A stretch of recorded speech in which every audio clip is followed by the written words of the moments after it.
반갑습니다. 방금 소개받은 이재명 의원입니다. 상남 수정구도 2시에 이수진 의원 왔다. 이수진 의원이 바로 제 옆지역인데 상남 사람들이 총출동을 해서 저는 김한주 의원님한테 차출당했습니다.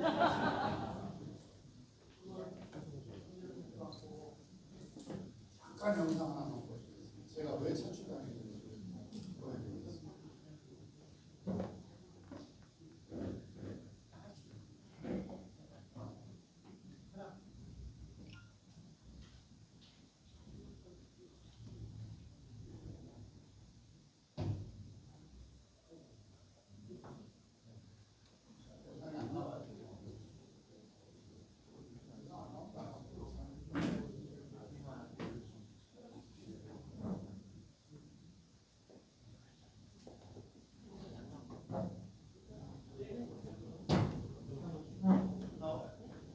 직도착에서 한번 해봤어야 되는데 여기가 늦게 도착하는 바람에 대면하고 반대를 말고 다 있어요. 제가 이제 우리 당의 최대 공부 모임이라고 하는 경제는 민주당이라고 했는데요. 그냥 공부 모임 이름이 경제는 민주당 좋죠. 네.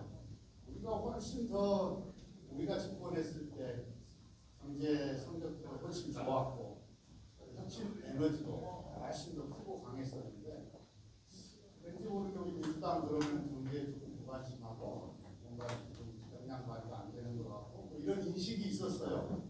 그래서 2022년 대선 지금 이러면 안 되겠다. 국민들의 인식을 제고를 해야 되겠다 싶어가지고 만든 모임이 민주당이 제가 직접 참여를 해가지고 4년째 하고 있는데 이걸 많이 했더니 지금은 여의도를 중심으로 해서 언론에서도 경제는 민주당 근데 그 경제는 민주당을 이끌어가고 계시는 간사 의원님이 지금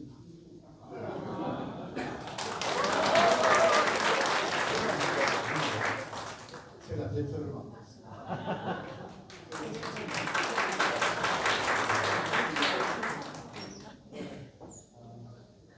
이것도 사실 작품 해야 될 텐데 오늘은 무슨 말씀을 드리려고 하냐면 뭐 너무 잘 아시겠지만 우리 민주당의 이재명 정부의 경제 전략 무엇인가 그리고 제주도 대부분 다 출마하십니까?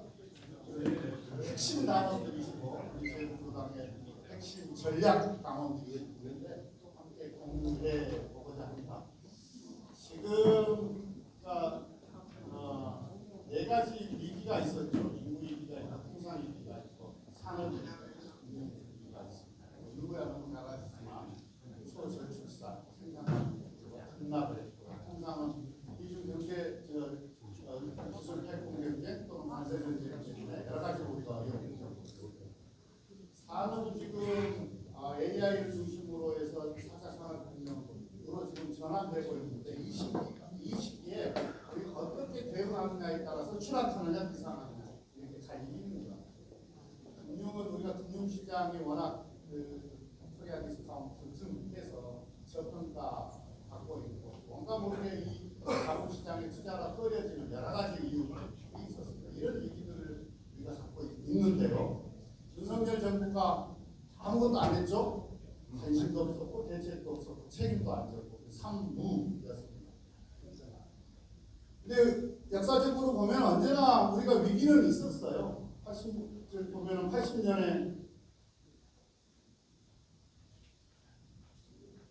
대전은 안 돼? 80년에 보면은 오일 쇼크가 있었죠.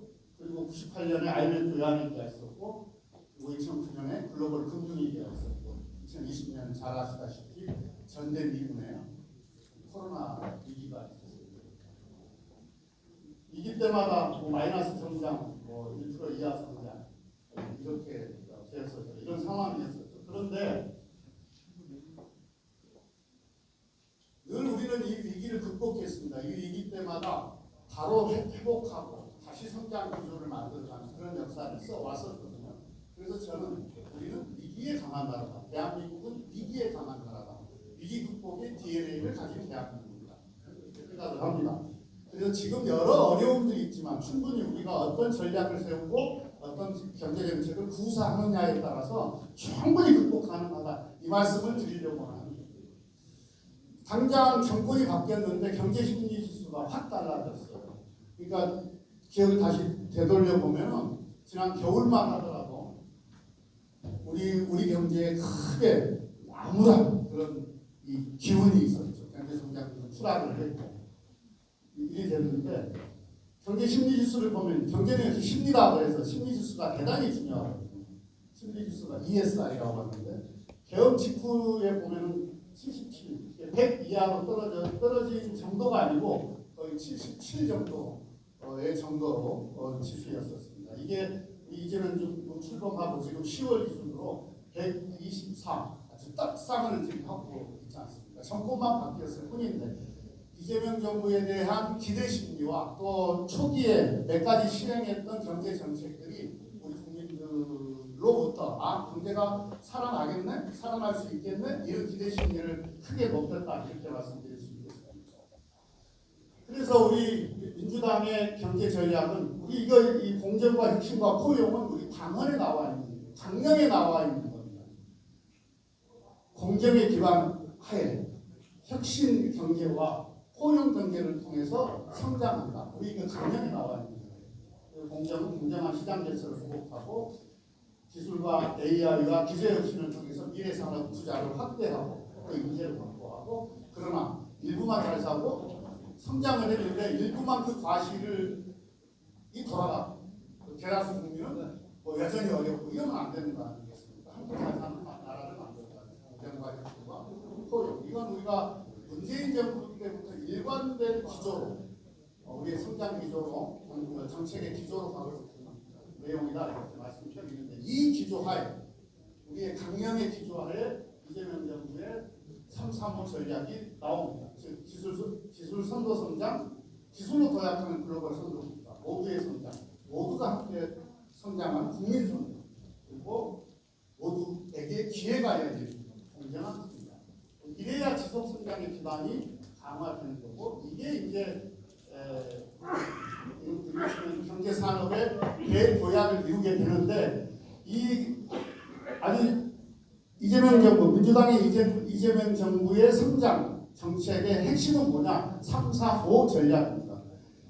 AI 3대 강국 잠재 성장률 3%로 끌어올리고 그렇게 해서 이렇게 되면 세계 5대 5강으로 도약할 수 있다. 세계 5강 그러면 전통적으로 미국이 하나가 있을 거고요. 중국이 하나가 있을 거고 그리고 독일, 일본이 있고 그 다음 좀 대단한 거죠. 우리나라가 현재 위치가 어떻게 되어 있냐면은 인구가 5천만이 넘고 5천만이 넘는 나라 중에 1인당 국민소득이 3만 불이 넘는 나라는 전 세계에 7개밖에 없습니다. 그 7개 안에 지금 우리가 들어있는 거거든요. 우리나라 그렇게 간단한 나라는 아닙니다. 아까 말씀드렸던 공정 기반 하에 혁신을 탑재하고 그리고 함께 모두가 잘 사는 그런 나라를 만들자는 꿈을 가지고 이재명 정부의 이 335 전략은 펼쳐질 것이다. 그 말씀을 드립니다. 대통령께서도 계속 강조를 하고 있는데요. 최대 과제는 잠재 성장률을 끌어올리는 것이다. 잠재 성장률이 추가돼서 우리나라 잠재 성장률 수입니다. 쭉 지금 계속 하락을 하고 있지 않습니까? 그런데 급기야 우리가 그래도 이 잠재 성장률 2% 정도는 계속 방어를 하고 있었는데 어느 순간에 보니까 2% 이하로 내려가서 지금 1.7 정도까지 지금 추락을 해 있는 상태거든요. 그러니까 우리가 이제 매해 발표되는 경제 성장률은 매해 성장하는 지수를 나타내는 거고 잠재 성장률이라 하면은 기초 체력을 이야기하는 우리 경제의 기초 체력을 이야기하고 있는 건데 이 잠재 성장률이 5%에서 1.7%까지 추락을 해 있는 겁니다. 그런데 이게 우리나라만 그런 것은 아니고 거의 모든 나라가 이제 경제 사이즈가 커지다 보면은 잠재 성장률이 조금씩 떨어지고 있는 것은 사실인데 거의 모든 나라가 그렇습니다.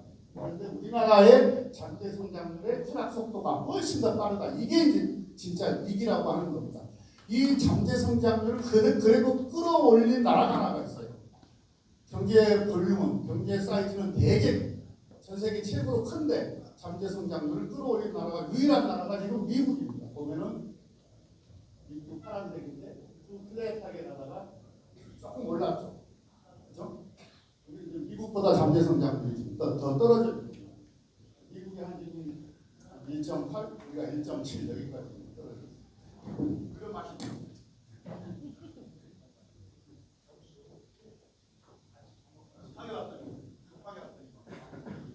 비행기에서 뛰었어요. 비행기가 2시 5분 비행기였는데 2시 40분이 넘어가는데도 이 출발을 안 하는 거예요. 얼마 제가 애가 탔겠습니다. 그래서 잤어요. 애가 타서 주요 국가의 잠재 성장률을 보면은 그래서 우리가 2000년대 초반에는 제일 높은 나라였었는데 지금은 상당히 낮은 나라로 되었습니다. 그러면 아까 미국이 반등을 했다고 했는데 쭉 플랫하게 가다가 반등을 했다고 했는데 그럼 미국은 왜 어떻게 해서 잠재 성장률을 끌어올렸는가 한번 보면은 우리가 뭐 어떤 전략을 펴야 될 것인가 무엇을 해야 될 것인가 좀 찾아낼 수 있지 않겠습니까? 그러기 위해서 미국은 보면 여기 보면은 이게 이제 잠재 성장률이라고 하는 것이 결국은 노동과 자본과 생산성의 합 아니겠습니까? 노동, 자본, 생산성. 근데 노동 그리고 자본, 생산성인데 결국은 미국을 보면은 성공한 이유를 보면은 인구와 또 기술 혁신과 자본과 제도가 함께 뒷받침되었기 때문에 잠재 성장률을 끌어올린 거거든요.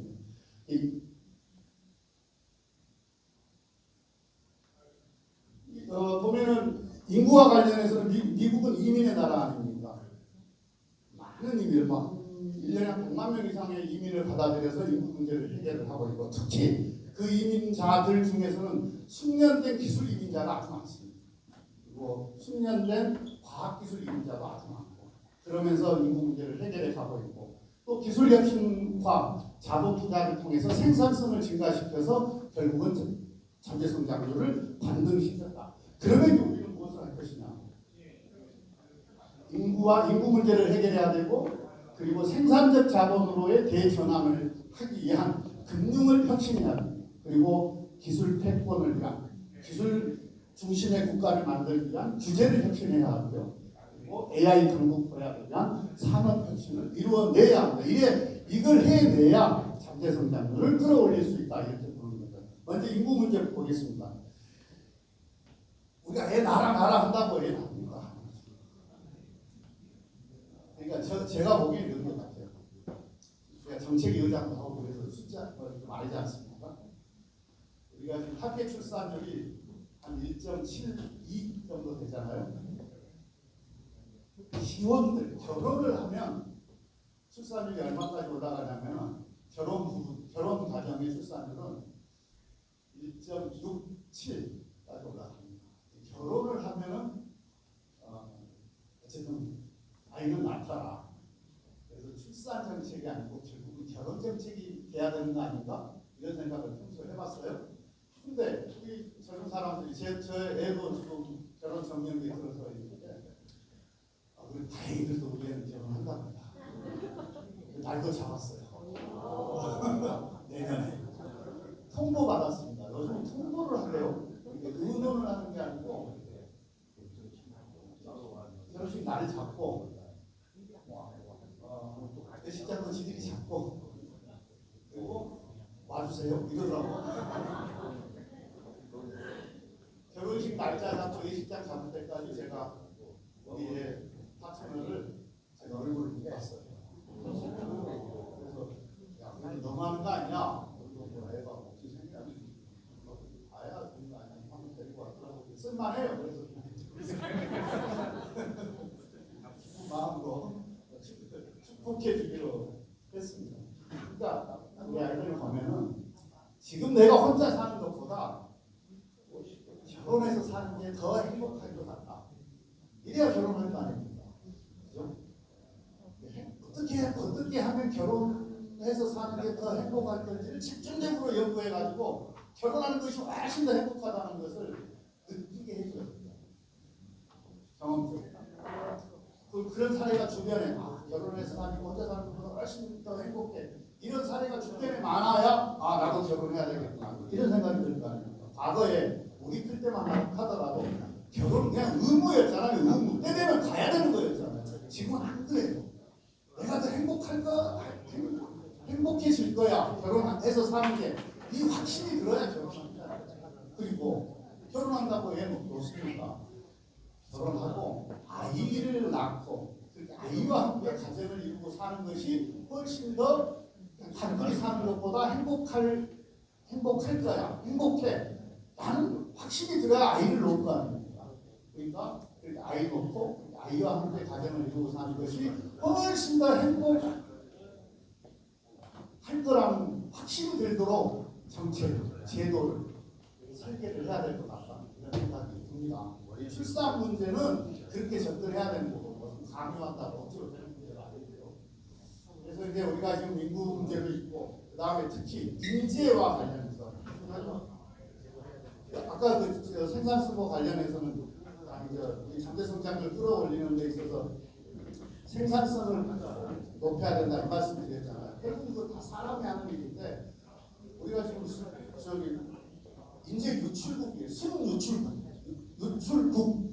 그러니까 인재들이 들어오는 나라가 아니고 더 많이 나가는 나라가 되어 있는 거거든요. 우리 국내 인재가 우리 국내에서 자기의 꿈을 펼칠 수 있도록 그런 여건들을 만들어 줘야 하고 더 나아가서 전 세계에 있는 아주 우수한 인력 자원들이 인재들이 대한민국에 가서 크게 들린다고 묶어봐야 되겠다. 대한민국에 가면 내가 훨씬 더 자유로운 환경에서 연구도 할 수 있고 훨씬 더 우리가 생활적으로도 아주 질 높은 생활을 할 수 있고 보상도 많이 받고 이런 생각이 들게 해서 안 빠져나가고 들어오게 만드는 그렇게 제도를 그렇게 만들어야 되겠다. 그렇게 생각을 하고요.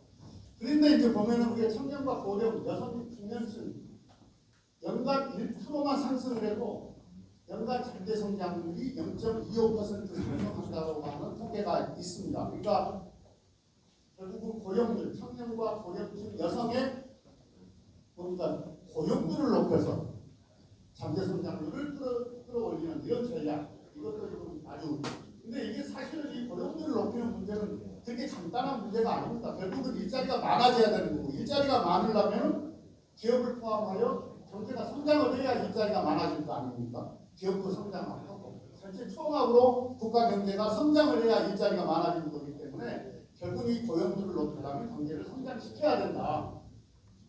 그래서 국가가 인재를 키우고 인재가 다시 국가를 키우는 이 성장한 구조를 설계를 해야 되는데 그렇게 하려면은 성과 중심의 보상을 제대로 해줘야 돼요. 그러니까 어떤 성과를 냈을 때 기업을 다니는데 본인이 어떤 성과를 냈을 경우에는 충분한 보상을 해줘야 돼요. 중국이 그렇게 하거든요. 그렇게 해서 중국은 전 세계에서 좋은 인재들을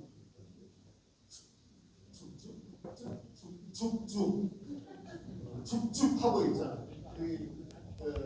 이 중국의 이게 지금 천인 계획이라고 하는 건데 여러 가지 정주 여건이나 연구 환경이나 또는 보상 조건 이런 것들을 잘 만들어서 전 세계의 인재들을 끌어들이고 있거든요.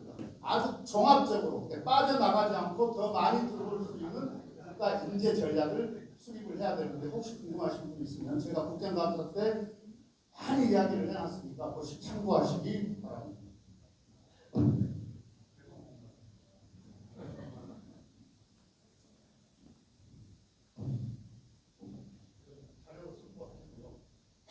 다음에 이제 중요한 게 금융입니다. 이 생산적 금융으로 되냐 이게 무슨 말인가 하니 크게 보면 자산시장이 두 개가 있지 않습니까? 하나는 뭐죠? 부동산이 하나가 있고 하나는 자본시장이 하나가 있잖아요. 금융이 하나가 있잖아요. 그러면은 부동산에 우리 자산시장의 한 75%가 부동산이고 또 자본시장이 한 25% 돼요. 이게 정상으로 보이시나요? 부동산으로 간 자본은 생산적이지 않잖아요. 요 자본시장으로 돈이 가야 기업에도 돈이 들어가고 무슨 기술 개발하는 데도 돈이 들어가고 R&D 하는 데도 돈이 들어가는 건데 왜 이거 뭐 부동산에만 땅에만 집어넣는 이거 전혀 생산적이지 않잖아요. 국가의 어떤 건강한 경제 성장에는 전혀 좋은 지표가 아닙니다.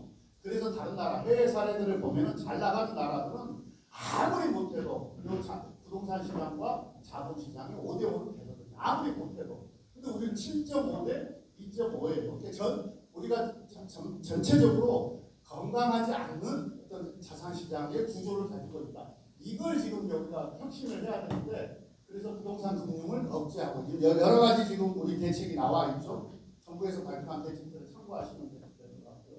부동산 금융을 억제한다는 얘기는 결국은 가계부채를 안정적으로 관리한다는 거고 가계부채를 안정적으로 관리한다라고 하는 것은 저 금융 안정을 해야 한다는 이야기인데요. 왜 이게 다 함께 연관이 되어 있냐면은 우리나라 가계부채의 대부분 다 부동산과 관련이 있어요. 집 사느라고 다 빚을 내가지고 아파트 사느라고 빚을 내가지고 가계부채가 많은 거죠. 그래서 이걸 그러니까 저기 AI는 첨단 산업으로 적극 지원하고 자본시장 역할을 강화하고 시장과 정부가 협업하고 이런 것들을 통해서 이 자본시장의 대전환을 이루어내겠다. 이 자본시장의 대전환은 머니무브라고 하잖아요. 부동산 시장에 쏠려 있는 이 자본을 생산적 금융으로 주식이나 뭐 등등 이런 시장으로 옮겨놔야 될 것 같다. 이 이야기를 하고 있는 건데, 근데 돈을 부동산 시장에서 훨씬 더 많이 벌게 되면은 뭡니까 주식이나 이런 금융 시장으로 옮겨가겠습니까? 그럼 우리 개미들 입장에서 놓고 보면 역사적으로 경험적으로 놓고 보면 주식 시장보다는 부동산 시장에서 훨씬 더 돈을 더 많이 벌거든요.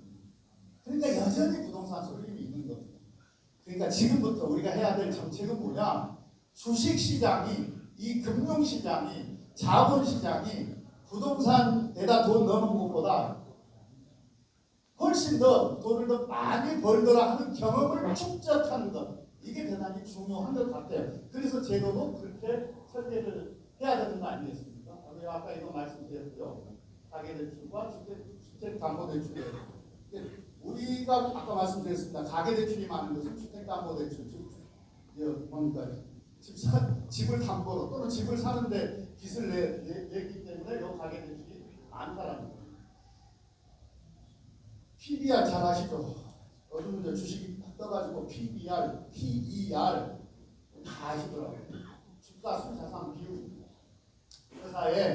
회사가 이 100이라고 하는 자산을 갖고 있는데 주식의 총 가치는 얼마인가 이걸 따져보는 거거든요.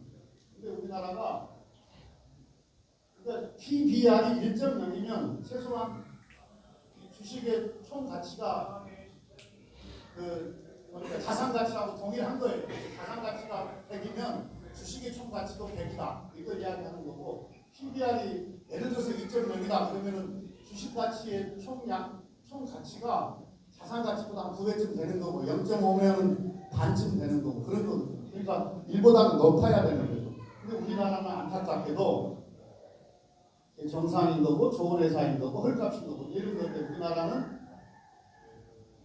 이재명 정부 출범 전까지 우리나라 코스피 평균 PBR이 코스피입니다. 평균 PBR이 0.8배였어요. 그럼 다른 나라는 어쩌냐? 그러니까 우리 기업들이 갖고 있는 자산보다도 주식 가치가 더 떨어져 있었거든요. 100이면 80밖에 안 됐었거든요. 미국은 4배쯤 돼요. 일본도 한 1.6배쯤 됩니다.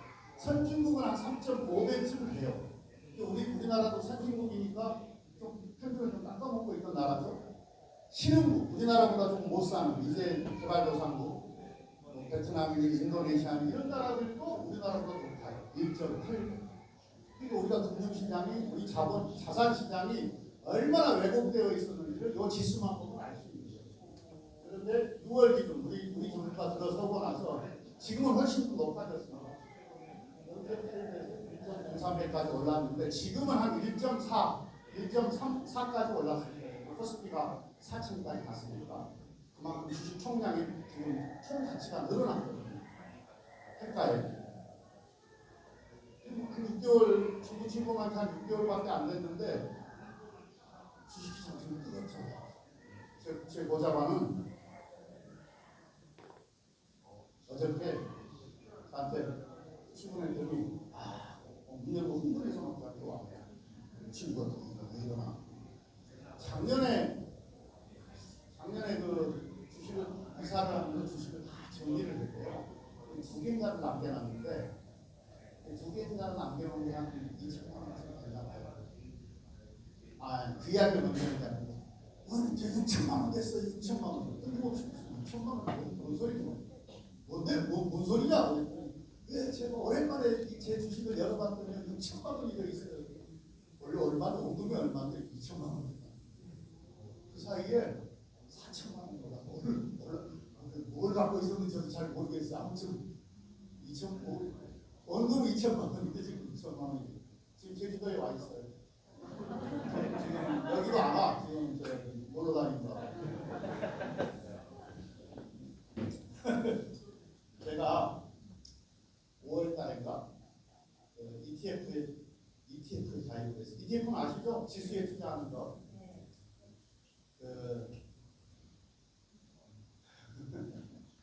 저도 수익률이 아주 높아요. 수익률이 30%. 저는 2개를 하고 있는데 하나는 코스피 200, 하나는 배당 성향 100 이렇게 하고 있는데 매일 한 주씩 사게 설계를 해놨어요. 매일 한 주씩. 왜냐하면 지난 5월에 제가 제 집, 제가 살고 있는 집 은행 지분을 다 털었어요. 은행 지분. 10년 전에 근데도 집이 10년 만에 다 털어서 그 매달 원금과 이자가 나갔을 거 아니에요. 이거 없이도 살았었는데 왜 뭐 이만큼 투자를 하자 그래서 매일 한 주씩 사는 걸로 설계를 해놨는데 수익률이 많을 때는 많은 날은 뭐 30%, 40%까지도 가고 어떤 날은 보면 한 20몇 %도 가고 있는데 수익률이 높잖아요. 보수가 작아요. 보수가 작아가지고 제가 한 500만 원 벌었는데 보수가 1,500만 원.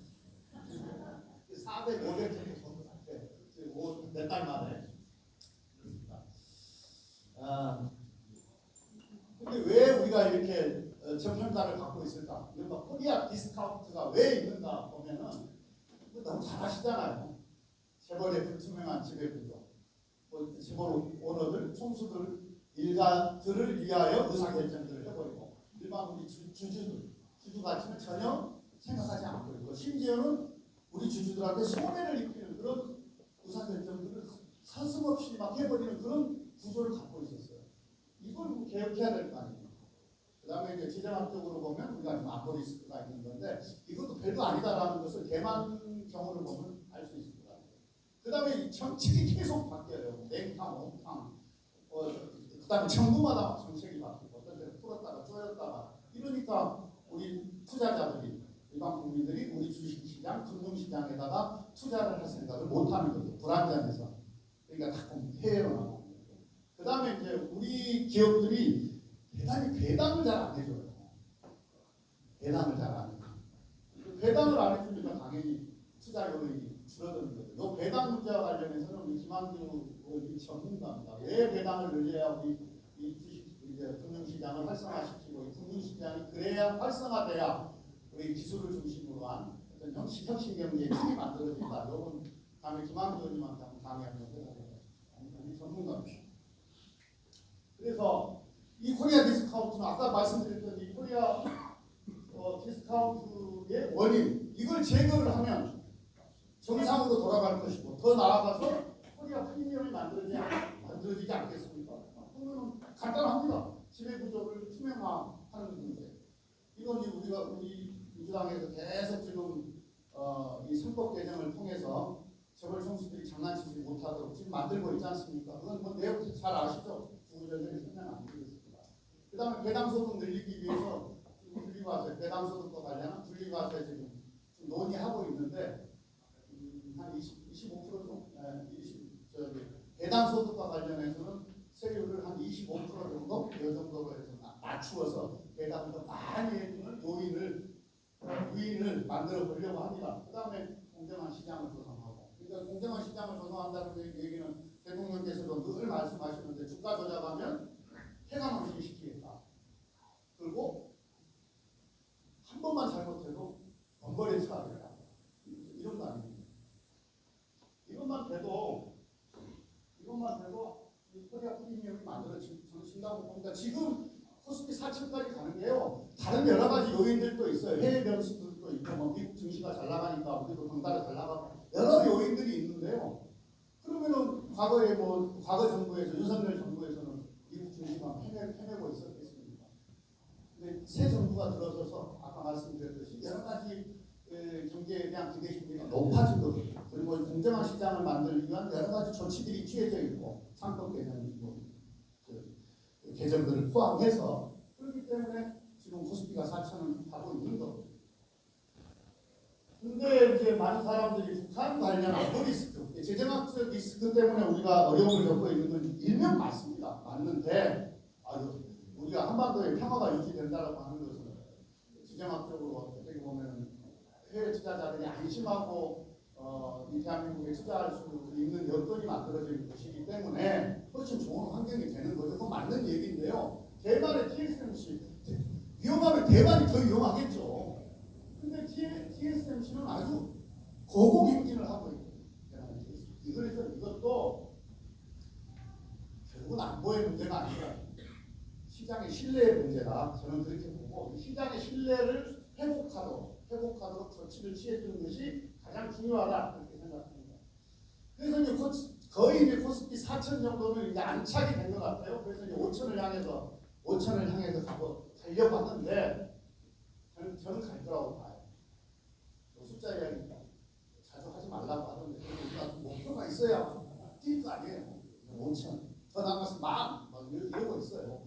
그래야 이게 어떻게 하면 5천을 갈 것인가, 어떻게 하면 막강히 갈 것인가 이렇게 고민을 할 거 아닙니까? 동기가 있어야 정책하는 사람들.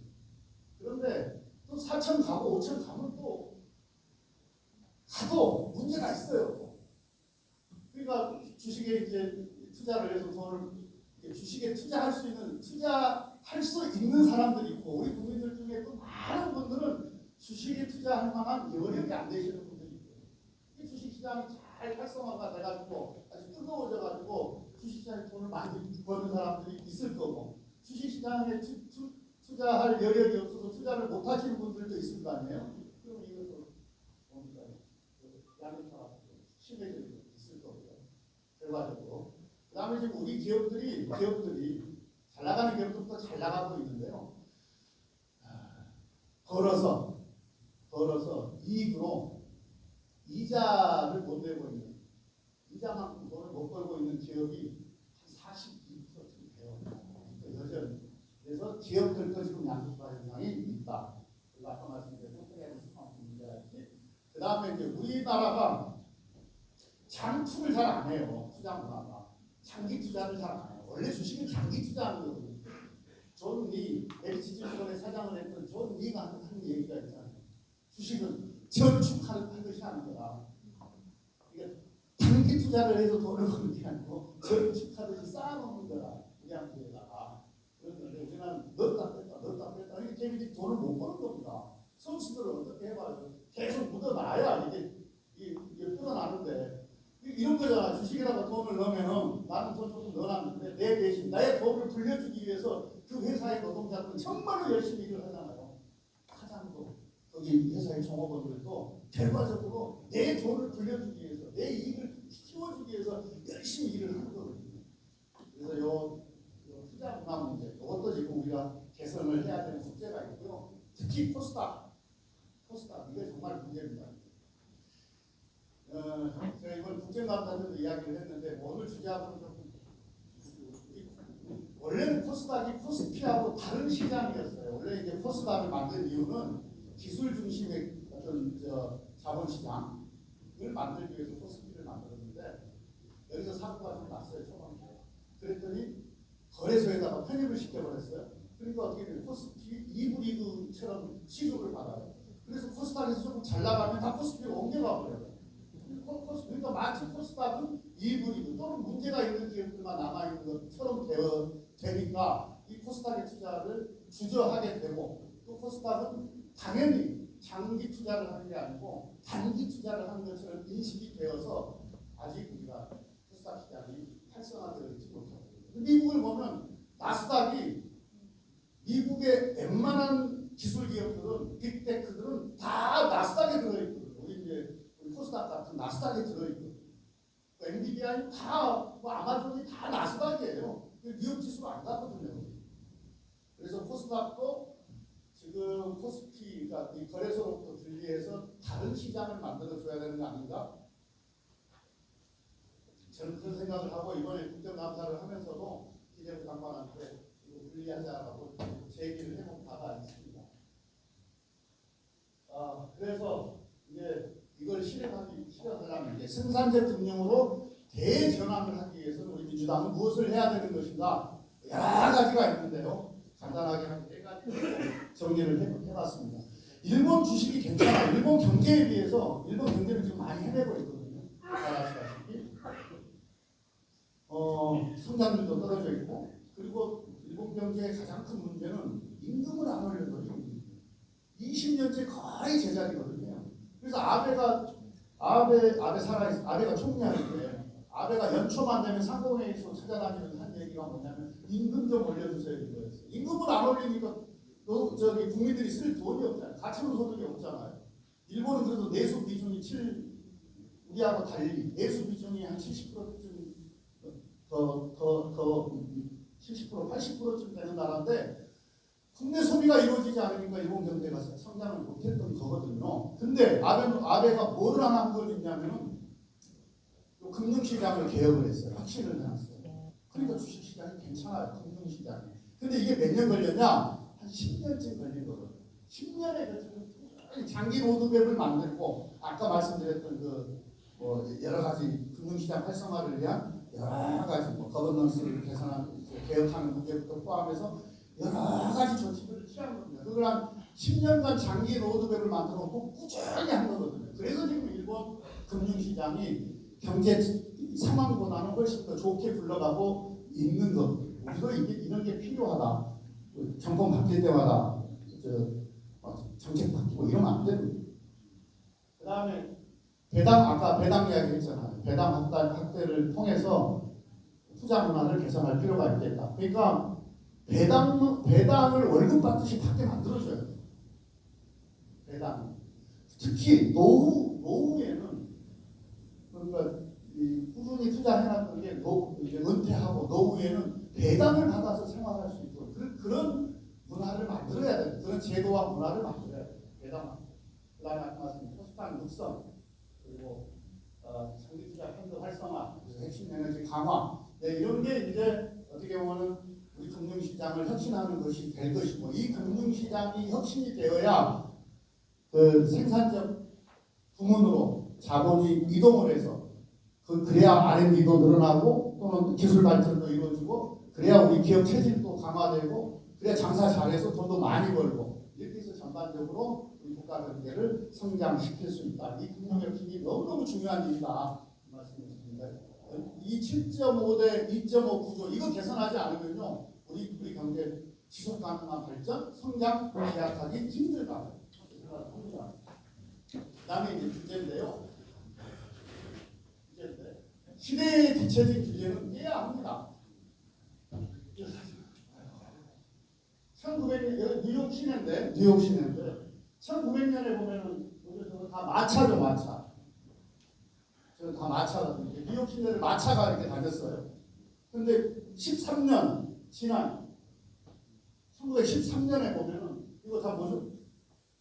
거리를 자동차가 다 덮었어요. 그 중간에 뭐가 있었냐? 1908년에 포드가 T 모델이라고 하는 차를 출시를 한 겁니다. 판매하기 시작한 거예요. 그러니까 포드가 차 판매하고 나서 5년 만에 뉴욕 시내가 이렇게 바뀐 겁니다. 자동차 선진국이 돼버린 거예요. 어느 날 갑자기. 이건 뭐냐? 영국이에요. 이게 이제 흑백 사진에서 그런지 이거 빨간 깃발입니다. 이게 빨간 깃발. 이른바 빨간 깃발법이에요. 적기 거래하고. 이게 지금 생기기는 이렇게 생겼어도 영국이 증기기관을 맨 처음 발명한 나라 아닙니까? 이게 자동차도 맨 먼저 만들었을 거 아니에요. 증기를 통해서, 증기 동력을 통해서 자동차를 맨 먼저 만들었어요. 그런데 기존의 운송수단은 뭐였겠어요? 자동차 나오기 전에 마차잖아요, 마차. 우리 이 마차도 이제 하나의 산업입니다. 이 마차를 하던 사람들이 저항을 당연히 했겠죠. 그리고 뭐 또 새로운 또 운송수단이니까 좀 사고도 나고 그랬어요. 그리고 어떤 주제를 해버렸나? 그 자동차 앞에는 그 빨간 길을 들고 다니는 사람이 앞에서 있어요. 그 사람보다 빨리 가면 안 되는 거야. 그러니까 속도가 시골에 가면은 한 5km가 6km인가 이렇게 규제를 해놓은 겁니다. 이래서 영국이 맨 먼저 자동차를 발견했음에도 불구하고 자동차 선진국은 미국과 독일로 옮겨간 겁니다. 미국은 이 자동차 산업을 만들기 위해서 각종 제도를 만들고 법도 만들고 이렇게 해서 자동차 산업을 육성을 했던 겁니다. 그 다음에 이제 우리나라에 또 이것도 좀 빨리 개선을 해야 되는데요.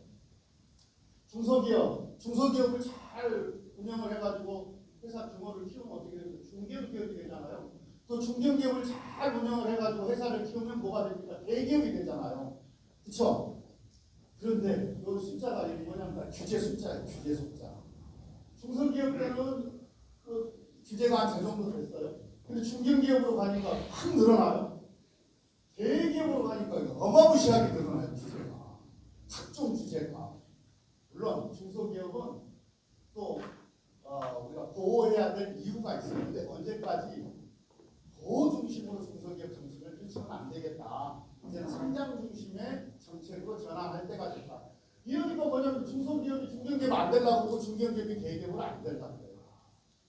이런 문제가 생기는 거예요. 피터팬 제국이 어른되기를 거부하는 피터팬. 중소기업 잘 운영해서 중견기업이 많은 중견기업을 해야지. 중견기업 잘 운영해가지고 이익 많이 남기고 회사 키워서 나도 대기업이 돼야지. 이런 꿈을 꿔야 되는데 조금 크면은 각종 규제가 막 들어오니까 회사 분할해버리고 쪼개버리고 이러거든요. 이 경기에 무슨 도움이 되겠습니까? 그래서 기업이 스스로 성장을 회피하는 이 기업적 구조 이것도 바꿔줘야 될 것 같다. 이 공감대는 지금 상당히 형성되어 있습니다. 여전히 중소기업 중앙회나 이런 데서는 여전히 반발해요. 반발하는데 이거 충분히 저는 설득할 수 있다고 봅니다. 그래서 성장했을 때는 규제가 늘어난다, 규제가 강화된다라고 하는 이 염증적 구조를 이제는 깰 때가 됐다 이렇게 보는 거고요. 또 하나는 이제 중요한 건데 이게 진짜 중요한 건데 산업혁신입니다. 앞에 있던 뭐 금융혁신이 뭐 인구 문제 해결이든 여러 가지를 통해서 산업혁신을 이루어내야 되는데 지금은 기술 패권 경쟁 시대 아닙니까? 기술 패권 시대. 제가 한중원연맹 회장을 맡고 있어서 중국을 가는데요. 무시무시합니다. 무시무시해. 큰일 났다 싶어요. 자율주행차 이거 타봤는데 첨단 전략산업 육성으로 미래 경쟁력을 확보해야 돼요. 너무 당연한 일입니다. 이거 못하면요. 우리 거꾸로져요. 이거 제대로 해야 살아납니다. 그래서 지금 우리 민주당의 이재명 정부가 실현하려고 하는 정책 중에 하나가 AI 3대 강국입니다. 앞으로 AI 없이 할 수 있는 게 거의 없어요. 근데 우리나라가 이런 LLM, 챗GPT, 그 다음에 중국의 딥시크, 이게 LLM 아닙니까?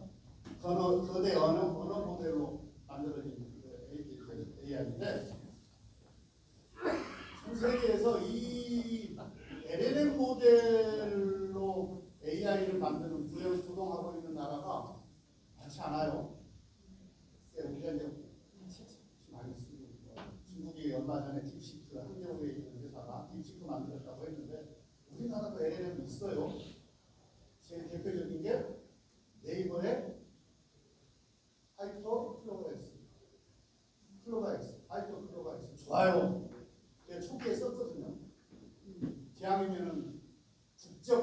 AI를 쓴다 그래가지고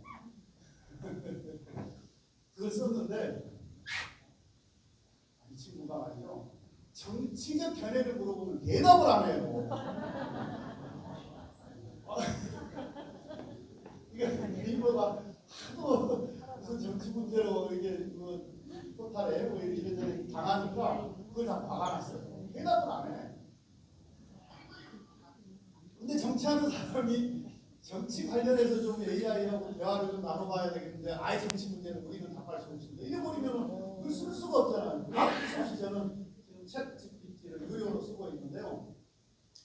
우리 보좌진도 이 자리에 있습니다만 아까 제 비행기에서 오늘 할 얘기만 찾아보고 있어요. 비행기 거기다가 챗 GPT 정리 잘 깔끔하게 알겠습니다.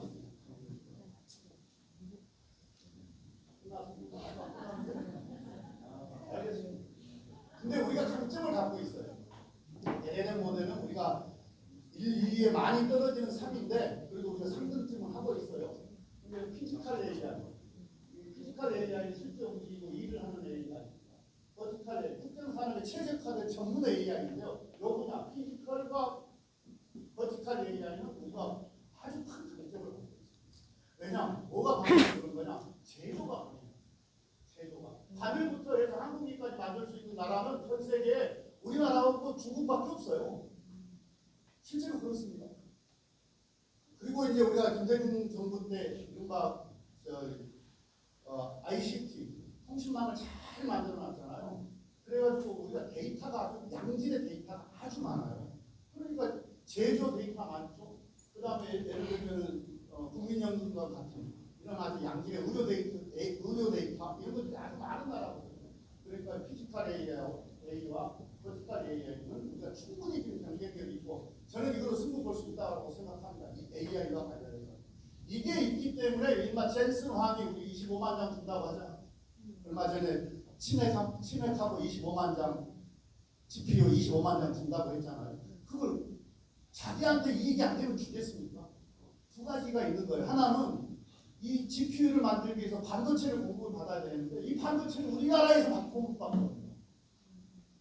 지금 하이닉스에서 공급을 받고 있잖아요. 그럼 뭐 삼성까지 공급을 해주게 될 텐데 그러니까 그렇게 동맹 관계를 왜 필요하니까 그거 주겠다고 하는 거고요. 또 하나는 뭐냐면 자기들도 계속 이 뭔가 더 진화된 칩을 만들어야 되는데 그걸 테스트해 볼 수 있는 나라가 우리나라가 제일 좋은 거예요. 중국은 못 가는 거고 규제 때문에 못 가는 거고. 그런데 이런 제조 데이터 또는 양질의 다른 데이터 이런 것들이 아주 풍부한 나라거든요. 그러니까 우리나라에서 뭘 해볼 수 있다. 이러니까 GPU를 주는 거지. 그냥 25만 장 그냥 주겠습니까? 그런 점에서는 우리가 자부심을 가져야 된다. 이렇게 생각을 합니다. 그래서 인구, 금융, 규제, 산업 이거 제대로 혁신하면 우리나라가 아까 말씀드렸던 전 세계 5대 강국으로 진입할 수 있다. 이렇게 생각을 합니다. 그래서 그러려면 이제 이걸 해내면 우리가 경제 성장률 3% 이상 끌어올리고 5대 강국으로 갈 수 있다. 이 말씀을 드리는 거고요. 요게 이제 제주도에 왔습니다. 이게 이제 우리 국가 균형 성장과 관련해서 이런 계획들이 있고 제주도는 AI 전환 대응 이렇게 계획이 되어 있어요. 그런데 이 말씀을 드리려고 하는 게 아니고 제가 얼마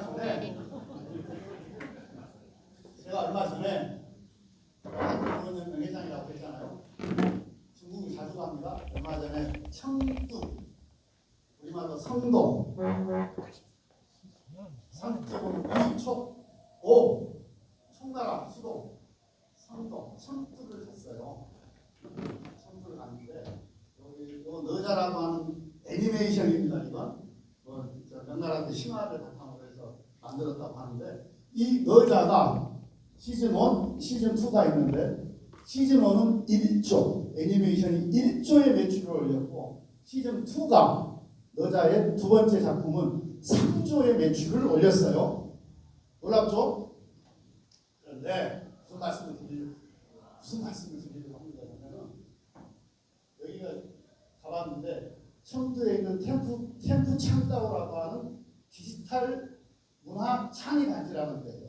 아주 고급 빌라 단지더라고. 엄청나게 커요. 엄청나게 커요.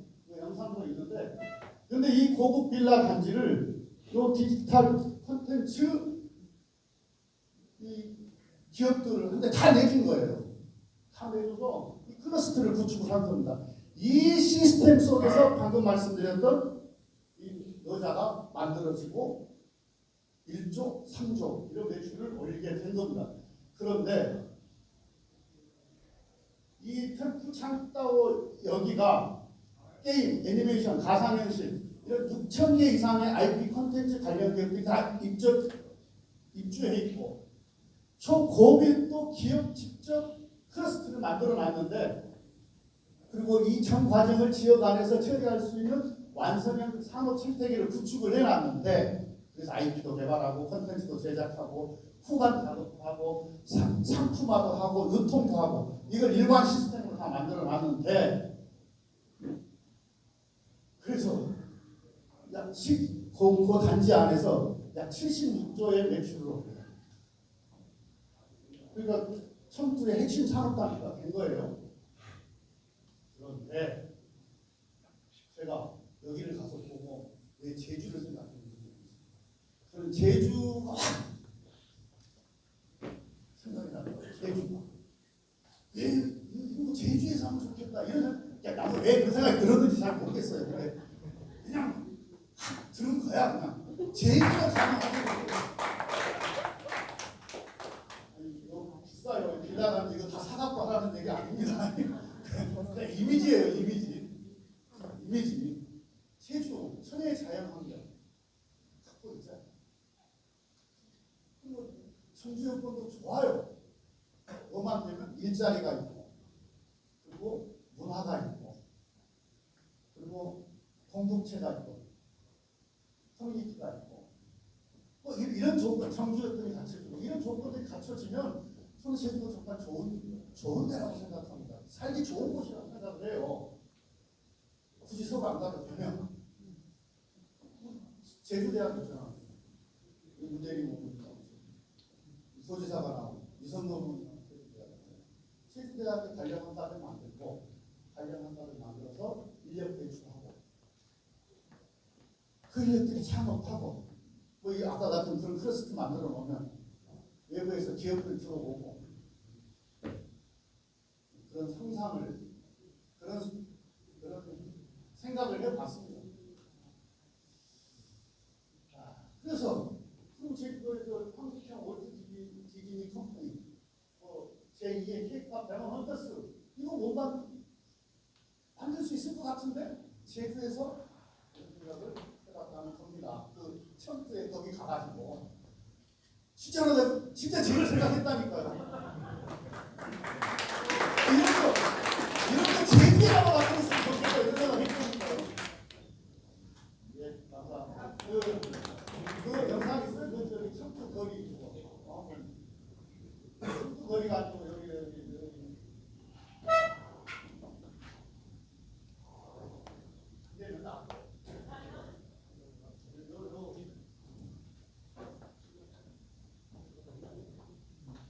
오늘은 영상은 잘 안 되네. 그래서 제가 이제 준비한 것은 바쁘게 해서 여기까지 마치도록 하겠습니다. 들어주셔서 감사한데요.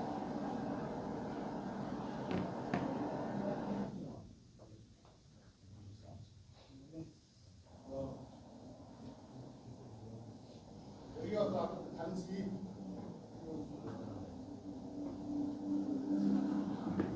차 안에서 시켜나가 상당히 고급 빌라죠. 이 단지를 구성해가지고 이걸 기업들한테 그냥 준 건 아니에요. 다 임대료를 받고 있는데 그래도 좋은 조건으로 입주를 시켜놨는데 여기가 몇천 개 관련 기업들이 다 입주를 해가지고 아까 너자와 같은 1조, 3조짜리 그런 애니메이션 그게 오피스 박스의 전생이 1위라는 거 아닙니까? 그 너자가 우리는 그게 잘 몰라요. 한국에서 내가 됐어요. 이렇게 우리 제주도의 핵심 당원 전략 당원 여러분 만나서 대단히 반가웠고 급하게 와서 급하게 떠들었습니다. 반갑습니다. 고맙습니다.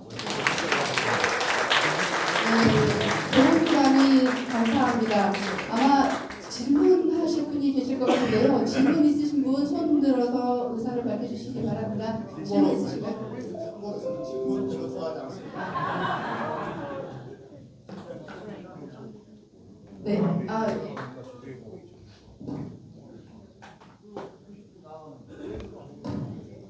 네, 반갑습니다. 저는 제주울 다문화위원장 김동만입니다. 만나서 반갑습니다.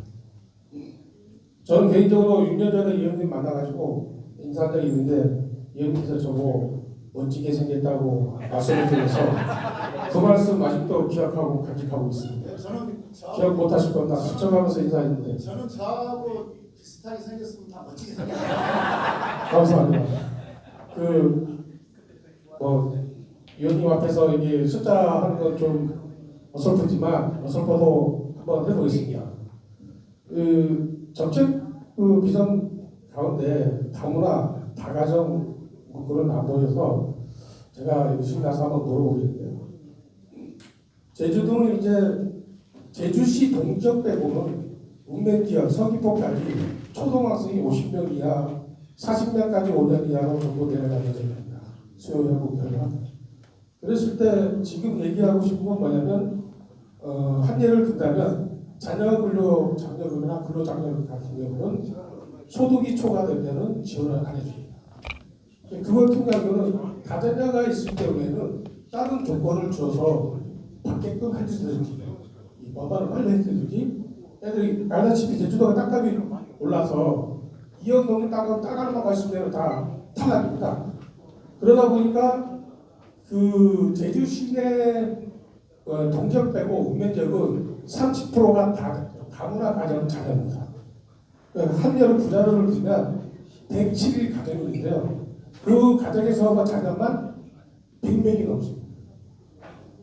그럼 앞으로 그 비전을 할 때 그런 정책이나 어떤 법안을 발의해서 해서 조금이라도 현실성 있게 지급이 돼야 되는데 과거에는 근로장려금 100만 원 받았는데 이제 소득이 올라서 재산이 올라서 탈락이 되버립니다. 그럼 나 이제 애 안 낳을래. 단순한 얘기입니다. 현실이고 이런 거를 좀 고민해 주시고 또 하나는 뭐냐면 이분들이 다자녀가 2자녀로 줄어들었으니까요. 그러면 셋째 자녀를 가진 사람한테는 멘트가 있어야 되는 없는 겁니다. 그럼 나 2명만 낳을래. 정책이 거꾸로 가는 것입니다. 그럼 세 자녀한테는 한 달에 한 번씩 예를 들면 한 30만 원씩 시장 볼 수 있는 인센티브를 주던가 이런 메리트가 있어야 되는데 오히려 당에서와 규제를 해버린 것입니다. 또 2명만 나 가정이 해줄게. 이런 문제가 좀 심각하게 가돼서 정책의 당대표 여성들은 저한테 기회를 안 주더라고요. 그래서 위원장한테 특별히 부탁드립니다. 그 앞에 이수진 의원 후보 같죠? 이수진 의원한테 질문 있습니다. 이수진 의원이 다루는 정책인데 거기 놓쳤어요?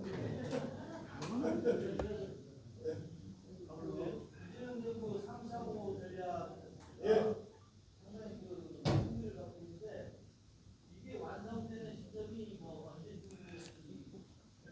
아니 임기가 5년이잖아. 5년 안에 3대 성장률 3% 끌어올리고 5년 안에 하고 5년 안에 어디 가겠다.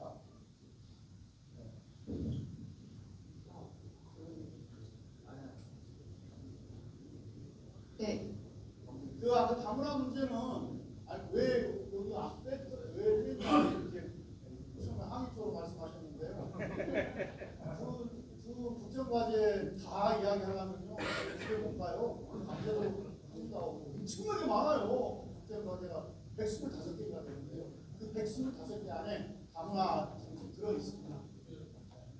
그거 자세히 한번 보시면 참고하시면 되고요. 혹시 또 다른 질문 있으신가요? 네, 없으신 것 같습니다. 그럼 오늘 마지막 강의를 열정적으로 해주신 김태년 의원님께 다시 한번 큰 박수 부탁드립니다. 이상으로 제주발전과 이재명 정부 성공을 위한 2025 민주 아카데미 3회차 강연을 모두 마치겠습니다. 강연해주신 의원님과 참석해주신 당원 여러분 진심으로 감사합니다. 감사합니다.